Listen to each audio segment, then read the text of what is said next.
बेटा सेशन आप लोगों के लिए इंपॉर्टेंट है, क्योंकि मुझे ऐसा लगता है कि आपसे बात करने का मेरे पास सिर्फ एक ही माध्यम है। या तो मैं इंस्टाग्राम के डीएम के थ्रू बात कर रहा हूँ, या मैं आपकी कमेंट का रिप्लाई कर रहा हूँ टेलीग्राम पे। मैंने टेलीग्राम पे लाइव भी किया था, अपने टेलीग्राम चैनल पे बच्चों से बात करी थी। और एक तीसरा माध्यम ये है कि मैं यूट्यूब के थ्रू आपसे बात कर सकूँ।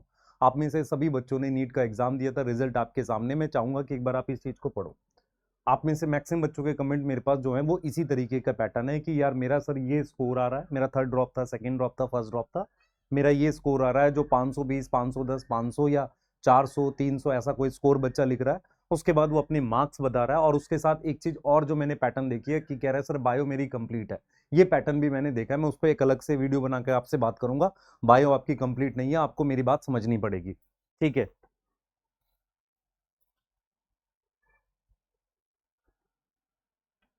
ठीक है भाई, गरीबी चल रही है मास्टर की। ठीक है। तो बायो आपकी कंप्लीट नहीं है, आपको ये बात समझनी पड़ेगी। मैं रीजन बता रहा हूँ क्यों, क्योंकि बहुत सारा बच्चा ऐसा सोचता है। पर अभी हम इस पे बात करते हैं। ठीक है। तो मेरा ये थर्ड ड्रॉप है, मेरा स्कोर 520 है, जनरल कैटेगरी का हूँ, यूपी से हूँ, बिहार से, किसी और स्टेट से, बायो में ये, केमिस्ट्री में ये, फिजिक्स में ये। सबसे पहला सवाल आपका है कि कॉलेज मिलेगा कि नहीं मिलेगा। ठीक है। तो जो मार्क्स आपको पता है उस पर कॉलेज मिल नहीं रहा। मैं उन बच्चों की बात कर रहा हूँ जिनको क्लियरिटी हो गई कि सर मेरे स्कोर में कॉलेज मिल नहीं रहा। अगला सवाल ये है कि अब मैं क्या करूं, क्या मैं अदर ऑप्शन के लिए जाऊं, या अदर ऑप्शन में कौन सा अच्छा ऑप्शन है। तो उन सब पे बात करूंगा मैं। और मैं ज्यादा जरूरी ये है कि आपसे डायरेक्ट बात कर लूं। ठीक है। उसके अलावा मेरे को सबसे इंपॉर्टेंट चीज मिल रही है कि मेरे को और कुछ करने का मन नहीं कर रहा।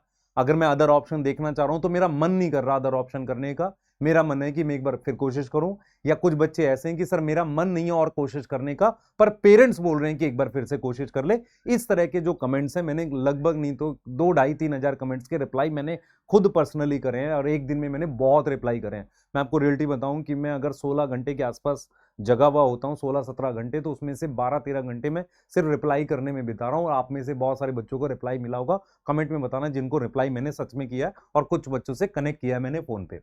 अब जो सिचुएशन है उस पर आगे हम बात कर लेते हैं कि देखो बेटा, जब से आंसर की आई है ना, आप में से मैक्सिमम बच्चों के अंदर एक रिग्रेट की फीलिंग आ गई है कि सर पेपर इजी था, सिली मिस्टेक हो गई, हम सॉल्व नहीं कर पाए कंप्लीट पेपर को, बायो ने टाइम ले लिया और मोर देन एक्सपेक्टेड टाइम ले लिया, ऐसा कुछ करके मतलब आपके अंदर रिग्रेट चल रहा है। सबसे पहले तो रिग्रेट हटा दो। क्या हुआ है कि 2026 का पेपर चला गया है। 24 25 26 से क्या लर्निंग है ये इंपॉर्टेंट है। पेपर अब आपके लिए इंपॉर्टेंट नहीं है अगर आपके मार्क्स उस रेंज में नहीं कि इस साल कॉलेज मिल रहा है। सिर्फ उसकी लर्निंग आपके लिए इंपॉर्टेंट है। लर्निंग क्या है वो मैं बताऊंगा आपको। पर अभी आपकी सिचुएशन पे बात करते हैं कि यहां से क्या करना है। ठीक है। सिंपल सा लॉजिक है, डायरेक्ट बात करते हैं। आप में से बहुत सारे बच्चों ने डिसाइड किया कि सर ड्रॉप नहीं कर रहे हैं। बिल्कुल सही है, ड्रॉप नहीं कर रहे हैं। तो ड्रॉप नहीं कर रहे हैं तो या तो आप इनके साथ चले जाओ सीयूईटी, या आप चले जाओ आईसर के साथ चले जाओ, है ना, आईसर के एग्जाम के साथ चले जाओ, है ना। और आप क्या जा सकते हो, और कोई एग्जाम आपके पास है, बीएससी नर्सिंग अगर एम्स का है उसके साथ जाना चाहते हो वहां चले जाओ, या आप इनके साथ जा सकते हो। पर अभी इन सब में टाइम है, मैं आपको फिर रिपीट कर रहा हूं, इन सब में अच्छा खासा टाइम है। कितना टाइम है मैं आपको बताता हूं। मई लास्ट के आसपास रिजल्ट आएगा। उसके बाद काउंसलिंग का नोटिफिकेशन आते आते ना जून 20 हो जाता है। ठीक है, क्योंकि बीच में पहले सीट आती है। फिर जब काउंसलिंग स्टार्ट होती है, काउंसलिंग का पहले राउंड का रिजल्ट 15 जुलाई के आसपास आता है। 10 जुलाई से 15 जुलाई के बीच में मान लो फर्स्ट का आ गया, या इवन 5 जुलाई को आ गया, सेकंड का उसके 15 दिन के बाद आता है। तो कहीं ना कहीं आपको क्या मिल सकता है या चांसेस हैं, वो होते होते 20 जुलाई पार हो जाएगा। अब यहां से आप जोड़ लो, आज आप खड़े हो यहां पर 10 मई के आसपास, 9 10 मई के आसपास, उससे 9 जून 9 जुलाई, लगभग 2 महीने 20 दिन के या 10 दिन के आसपास का टाइम है जहां पर आपको कोई क्लैरिटी नहीं मिलने वाली। अब यहां पर आपके ऊपर है कि आप क्या करते हो। मैं ये इसलिए बोल रहा हूं क्योंकि हर साल यही होता है, बहुत सारा बच्चा वेट करता रहता है, वेट करता रहता है, और वो क्या करता है फाइनली जब बीएमएस ले लेता है छोड़ देता है। तो अगर आपने डिसाइड कर लिया कोई ड्रॉप नहीं है, आपको कुछ नहीं करना, सोशल मीडिया सब बंद करो, कहीं घूमने निकल जाओ, कुछ काम में लग जाओ, और 1 1.5 महीने के बाद प्रॉपरली खोलकर काउंसलिंग का प्रोसेस करना, और जो भी कोर्स आपको चाहिए उसको सिलेक्ट करना। और मैं आपको यहाँ पर सेपरेट वीडियोस के थ्रू गाइड करके आपको काउंसलिंग में हेल्प कर दूंगा। ये मेरा काम है। पर मुझे एक चीज बताओ, काउंसलिंग की अभी कोई वीडियो बनाने का फायदा नहीं, क्योंकि आपके पास कोई रिजल्ट नहीं है। तो मैं प्रॉपर काउंसलिंग की वीडियोस के थ्रू आपको पूरी पूरी हेल्प करूंगा। और एक टेलीग्राम चैनल रहता है जहां पर आप मान के चलो लास्ट ईयर 2 250 नोटिफिकेशन जो भी स्टेट के थे वो सब उस पर मैंने डलवाए थे, ताकि बच्चों को हेल्प हो सके। और पर्सनल लेवल पे काफी हेल्प करी थी मैंने आपको। ठीक है। अब आ जाते हैं बेटा दूसरा ऑप्शन। दूसरा ऑप्शन है कि मुझे ड्रॉप करना है। अब यहां पर सबसे बड़ी दिक्कत क्या आ रही है कि आप मेरे से सुनना चाहते हो ड्रॉप करो नहीं करो। मैंने बहुत सारे बच्चे से बात की, वो सिर्फ ये सुनना चाहता है कि सर आप बताओ। और सबसे पहले वो ये भी सुनना चाहता है सर इस साल मैं क्या अलग करूंगा, मैं फिर से वही लेक्चर देखूंगा, फिर से वही करूंगा। जब ये सारी चीजें देखकर बेटा हमने अपना बैच इसी अराउंड जल्दी लॉन्च किया, इसीलिए किया कि आप में से ना काफी सारे बच्चे उसके अराउंड सोचें कि उनको करना क्या है। हमने अपने बैच में 2 वेरिएंट रखे। एक वेरिएंट क्या है जिसमें नॉर्मल टाइम पे, आप नॉर्मल टाइम भी हमारा औरों से जल्दी है। आपको मैं रियल बता रहा हूं कि हमने टाइम से पहले सिलेबस खत्म किया था सब लोगों ने, ऐसा कभी नहीं हुआ। मान लो मैं आपसे ये कहता हूं कि अगर मैं जनवरी लास्ट में सिलेबस करा देता हूं आपको बायो का, मान लेते हैं, तो आपके पास रिवीजन के 3 महीने हैं। टोटल 9 महीने में से 30% टाइम आपके पास रिवीजन का है। 9 से 10 महीने होते हैं टोटल तैयारी के, उसमें से 25 से 30% टाइम रिवीजन का। सेम फिजिक्स में, सेम केमिस्ट्री में। उसके बाद हमने मल्टीपल रिवीजन कराई है, क्योंकि कुछ बच्चे यहां पर कूद के आएंगे सर आप तो डेली बैच के लिए बताने आ जाते हो। बेटा मेरा काम है ना, मैं यही पढ़ाता हूं, तो अपने बैच के बारे में बताऊंगा नहीं। मेरे पास वो 5000 रील्स बनाने के लिए एडिटर नहीं बैठे हुए हैं। मेरे पास आप जैसे बच्चे हैं जो शायद प्रमोट भी नहीं करते, बताते भी नहीं है, पता नहीं उनको क्या दिक्कत है मैं हम लोगों से, लेकिन स्टिल बता रहा हूं। वो कुछ इस तरीके के लॉजिक के साथ बैठे हुए हैं कि नहीं सर लोग और कहां से प्रमोट करेंगे। हम अपने बैच के बारे में इसी तरीके से बताते हैं, ठीक है, और सबसे कम प्राइस में पढ़ाते हैं। मैं आपको अगर अभी भी बोलूं कि हम वो पर्सन है जो सबसे कम प्राइस में सबसे अच्छा पढ़ाते हैं, तो ये एक अलग इशू है। अभी हम इस पे बात कर लेते हैं जिस पे मैं बात कर रहा था। अगर आपको लगता है कि ड्रॉप ईयर ड्रॉप लेना चाहिए, तो मैं आपको बोल रहा हूँ ड्रॉप लो, पूरा एफर्ट करो। आप में से बहुत सारे बच्चे साल भर मेरे से जुड़ के बात करते रहते हैं, जहां दिक्कत आती है हम सॉल्व करते हैं। पर आपको यहाँ पे ध्यान रखना पड़ेगा, सेल्फ डिसिप्लिन, सेल्फ मोटिवेशन आपको लाना पड़ेगा। अब यहाँ पे कई कई डाउट चलते हैं, सर कैसे जाना है, मुझे ऑनलाइन जाना है ना, या ऑफलाइन जाना है। आप इसमें से कुछ भी जा सकते हो, पर ऑफलाइन में मैंने बहुत बच्चों के, एक बच्ची थी उसका बिहार से मैसेज आया कि उसकी मदर ने बताया कोटा भेजा था हमने, पर वो लेक्चर ही नहीं देख रही थी, मतलब बायो को अटेंड ही नहीं करती थी। कुछ दिन फिजिक्स केमिस्ट्री करी, वहां पर लास्ट में जाके उन्होंने लपेट दिया सिलेबस। तो फिर बोल रहा हूँ ऑनलाइन में भी आप वो बैच करो जो प्रॉपर तरीके से साल भर पढ़ाते हैं, ऑनलाइन में भी वो करो। ऑफलाइन कर सकते हो, लेकिन उन कोचिंग्स का करो जहां पर तीनों टीचर अच्छे मिले और तीनों टीचर प्रॉपर बराबर पढ़ा के सिलेबस खत्म करे, तब आप ऑफलाइन करना, नहीं तो ऑफलाइन का भी कोई खास फायदा नहीं है। दूसरा उन्होंने ये पूछा कि सर क्या ईयर लॉन्ग बैच करें या हम लोग खुद से लेक्चर देख ले यूट्यूब पर। बेटा खुद से सारे लेक्चर पढ़े। मैं फिर तेरे को रिपीट करता हूं, मैंने किसी भी साल ये नहीं बोला कि इस बैच से यूट्यूब वाले से सिलेक्शन नहीं होगा, सिलेक्शन होता है, पर यूट्यूब में हम फिर भी कंप्रेस पढ़ाते हैं। ऐसा नहीं होता कि हम पूरी डिटेल पढ़ाते हैं, आपको ही पता है। कुछ चैप्टर्स बायो के इवन आपको 100% बायो आती है, जरूरत पड़ेगी आपको जेनेटिक्स फिर देखनी चाहिए, आपको principle molecular, plant physiology, morpho, plant kingdom, biological, ये वो टॉपिक्स हैं जो आपको फिर से देखने चाहिए। रीजन बताता हूं क्यों। आप चाहे कितनी भी कमांड कर लो, पेपर आसान आ रहा है तो आपको अच्छा लग रहा है, लेकिन अगर आपका लेवल बढ़ा हुआ नहीं है, क्यों आपका पेपर छूट गया मैं बता देता हूं। पेपर छूटने का मेन रीजन क्या है कि आप में से बहुत सारे बच्चे लास्ट में जाकर ट्रिक वाली वीडियोस देखते हैं, पता नहीं कौन कौन से चैनल्स पे जाकर ट्रिक देख देख कर याद करते हैं। मैंने बार बार समझाया आपको, ट्रिक्स मत देखा करो, उनसे कोई फायदा नहीं है।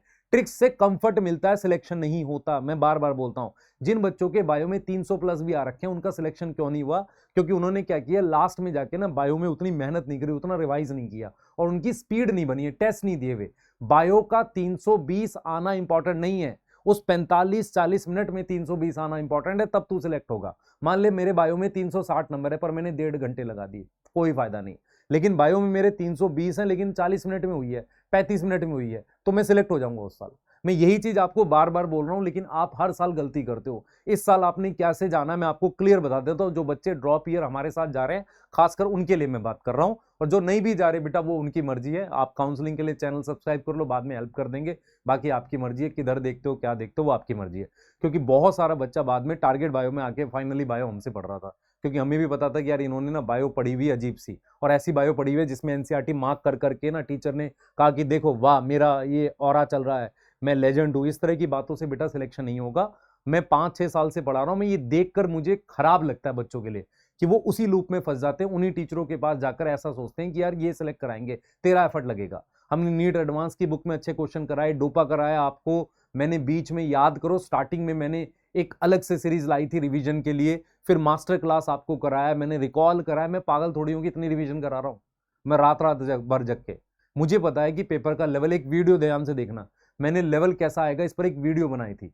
मुझे पता था कि लेवल जो होता है वो नॉर्मली आता है, बायो का हर साल आसान आता है, 25 का भी आसान था, वो तो ओवरऑल पेपर मुश्किल था। तो इसी चीज को मैं कह रहा हूं कि अगर आप ड्रॉप ईयर में हो, आप चाह रहे हो कि नहीं करना है सर, बिल्कुल करेंगे, आप बताओ कैसे करना है। तो मैं तेरे को बता देता हूं, अगर तू मेरे साथ करना चाहता है तो सबसे पहले मंथन बैच में जा, वहां पे ज्वाइन कर, और अपने तुझे कौन सा वेरिएंट लेना उसके लिए मैं तेरे को गाइड कर दूंगा। पर मंथन बैच में एक है नॉर्मल वेरिएंट का मतलब जिसमें सेल में पढ़ाऊंगा भाई, पहले स्टार्टिंग में 10 क्लास है ना, सेल साइकिल 6 क्लास पढ़ाऊंगा।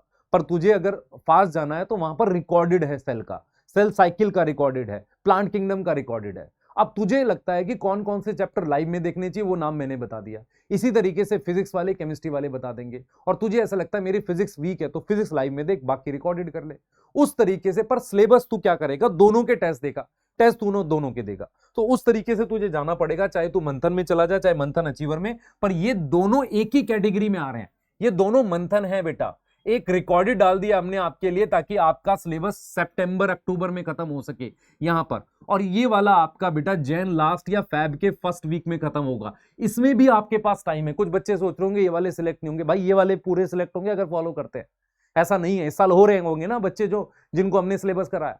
तो इसलिए बोल रहा हूं प्लीज अपने आप को थोड़ा सा सुधारो, अपने अंदर चेंजेस लाओ। आपको क्या चेंजेस लाने, पहला आपको लेक्चर देखने होंगे अगर आपको नहीं आता है। दूसरा अपने थॉट प्रोसेस बंद कर दो। ये जो दीदी भैया देखकर तुम प्रोसेस बनाते हो ना, बायो हमें आती है, नहीं आती तुझे बायो।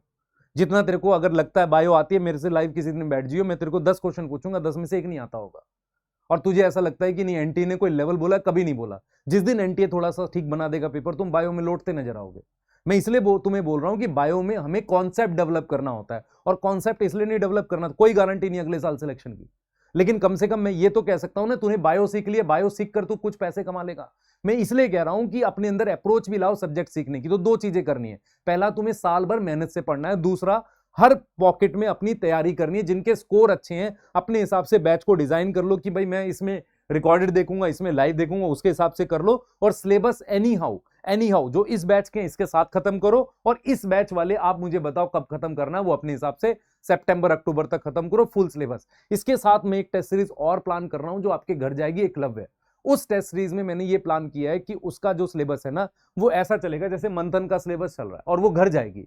उससे क्या फायदा होगा, मंथन के टेस्ट अलग चल रहे होंगे, वो आप घर मंगा लो अलग से टेस्ट सीरीज। उससे फायदा क्या हो जाएगा, उससे क्या होगा कि मंथन आगे बढ़ गया थोड़ा सा। अब आपने क्या किया, उन टेस्ट को लगा के कि भाई इस वो टेस्ट अलग होंगे मंथन की डेट से, उनको आपने लगाना शुरू कर दिया, तो आपका रिवीजन भी चालू हो जाएगा।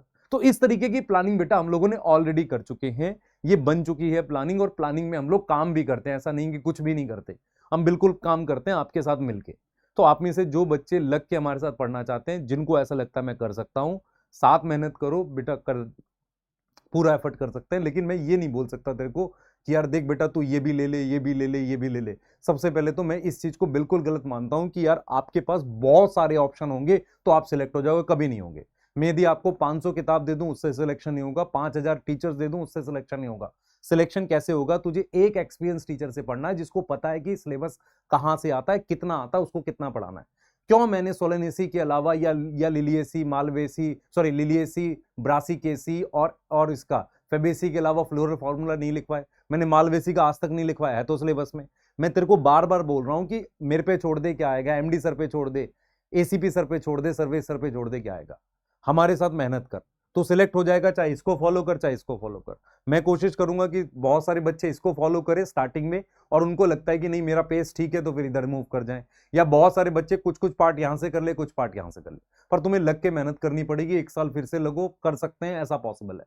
मुझे ऐसा लगता है पॉसिबल है, क्योंकि बेटा देखो और ऑप्शन नहीं है। अगर तुझे मैं ईमानदारी से बताऊं, हमारे कंट्री में क्या हो गया है ये समझ ध्यान से। बीएससी के कोई ऑप्शन नहीं। एक बच्चे ने सुबह फोन किया था, कह रहा सर मैं सोच रहा हूँ सीयूटी देके बीएससी कर लूं, मैंने पहले से बीएससी कर रखी है। तो मैंने बोला फिर तुम भाई अगले साल एमएससी कर लियो, क्यों परेशान हो रहा है।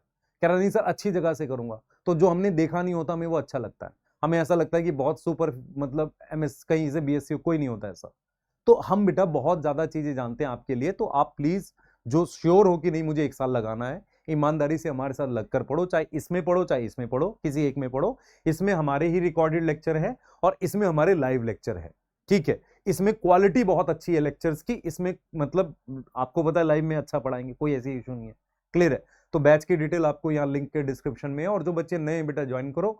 और मैं बार बार बोल रहा हूँ बेटा हमारे पास और कोई तरीका नहीं है आपसे बात करने का। यूट्यूब, इंस्टाग्राम, टेलीग्राम, हम बात करते हैं, अपनी बातें बताते हैं, अपने बैच के बारे में बताते हैं। और ईमानदारी से सोचना हमने कितने बैच पढ़ाए थे लास्ट ईयर, बहुत ज्यादा नहीं। मैंने एक मंथन पढ़ाया था और एक पढ़ाया था target bio 360, ranker revision batch था, कोई अलग से नहीं आया था। और वो तब आया था जब मंथन खत्म हो गया। तो जब पूरे साल में 1.5 बैच पढ़ा रहा हूं तो आपके अलावा मेरे पास और कोई है नहीं काम करने के लिए, इतनी बात भी समझ। अगर मैं 500 बैच नहीं पढ़ा रहा, मुझे ऑफलाइन जाके प्रमोट नहीं करना, तो मेरे पास आपके लिए ज्यादा टाइम है। ये चीज आपको समझनी पड़ेगी, तभी आप चीजों को ज्यादा बेहतर कर पाओगे। ठीक है, मैंने अपनी बात पूरी खुल के बोली है, ऐसा नहीं है। और मैं किसी चीज से, बेटा मेरी खास आदत क्या है कि मैं बहुत जुबान का मुखर हूं। मुखर मतलब मुझे ऐसा लगता है कि यार मैंने बच्चों के साथ मेहनत करी है, तो मुझे किसी से डर के, किसी से दब के बोलने की आवश्यकता नहीं है। मुझे आवश्यकता है कि अगर मुझे लगेगा कि यार मेरे बच्चों को जरूरत है, तो मैं 3 गुना मेहनत कर लूंगा। मैं जग के पेपर बना लूंगा, मैं जग के फिल इन द ब्लैंक्स बना लूंगा, मैं जग के उनके लिए नोट्स बना लूंगा, वो मैं कर लूंगा। और तुम्हें हमेशा कनेक्शन फील होता है मेरे साथ, आपने देखा ही है। ठीक है, बाकी एफर्ट करते मिलके। अगर आपको लगता है कर सकते हैं, कमेंट में बताना। अगर आपको लगता है नहीं सर, आप से ज्यादा हम कहीं और भी पढ़ सकते हैं, वहां भी पढ़ो, पर अच्छा करो। मैं हमेशा अपने बच्चे को ही बोलता हूँ, क्योंकि बहुत सारे बच्चों ने कहा था कि सर मैं वहां नहीं यहाँ पढ़ा हूँ, लेकिन मुझे पता है कि लास्ट में रिवीजन आपके साथ करी। तो मैं हमेशा कहता हूँ बेटा अच्छा कर लाइफ में, मैं तेरे साथ हूँ हमेशा। ठीक है बेटा, मिलते हैं, बाय।